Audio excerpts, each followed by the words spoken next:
President Donald Trump has ordered the USS Gerald R. Ford, America's largest aircraft carrier, to Latin America, not for diplomacy, but to wage war on transnational criminal organizations. This marks a dramatic shift in U.S. foreign policy, bold, unilateral, and unapologetically forceful. The mission is framed as a crackdown on narcotics, but it's also a show of power aimed at both cartels and a domestic audience. The era of quiet cooperation is over. The big stick has returned. This deployment raises urgent questions. Are drug cartels legitimate military targets? What are the rules when the enemy isn't a uniformed army? The Ford's arrival signals that the U.S. is willing to use overwhelming force in ways previous administrations avoided. As the carrier steams toward the Caribbean, it carries not just military might, but the weight of a controversial new vision for America's role in the world. The region braces for a new era, one defined by gunboat diplomacy and heightened uncertainty. The Trump administration's stated goal: disrupt narcotics trafficking and dismantle the criminal organizations behind it. U.S. forces have already destroyed multiple smuggling vessels, resulting in dozens of deaths. The arrival of an aircraft carrier is meant to escalate pressure on maritime drug routes, though most fentanyl still enters the U.S. overland. Critics argue the operation's legal basis is shaky. Targeting smugglers with military force blurs the line between law enforcement and war. The campaign's scope is expanding, with Trump hinting at strikes on drug labs inside Venezuela and labeling President Maduro a cartel leader.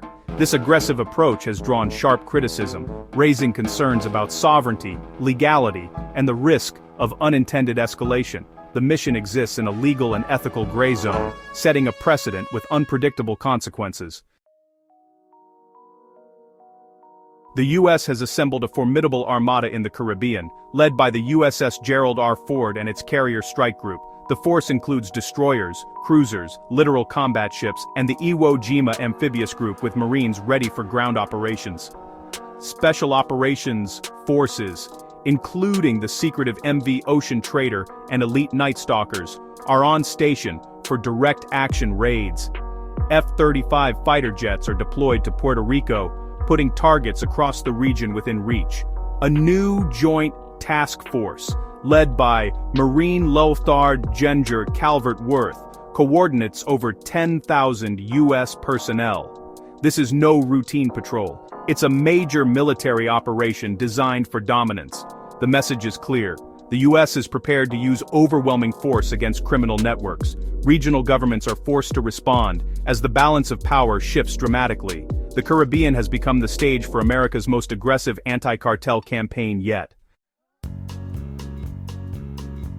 The deployment has fractured Latin America, exposing deep diplomatic rifts. Some nations like Trinidad and Tobago have welcomed U.S. forces and joined joint exercises. Others, including Colombia, are outraged, especially after a U.S. strike killed a Colombian citizen, sparking a diplomatic crisis. Trump's response: sanctions and aid cuts, escalating tensions with key partners. The administration's America First doctrine demands regional governments fall in line or face consequences.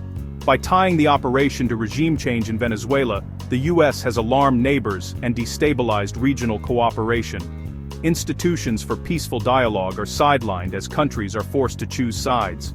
The result? A hemisphere more divided, with old wounds reopened under the banner of a new war on drugs. Sending an aircraft carrier against criminal organizations revives memories of past U.S. interventions in Latin America. The operation risks eroding trust, undermining international law, and setting a dangerous precedent for unilateral military action. Aggressive tactics may backfire, fueling anti-U.S. sentiment and strengthening criminal networks' local support. Fractured alliances with key partners like Colombia threaten the intelligence sharing and cooperation vital for long-term success. Military might can disrupt, but it cannot replace the slow work of building trust in institutions.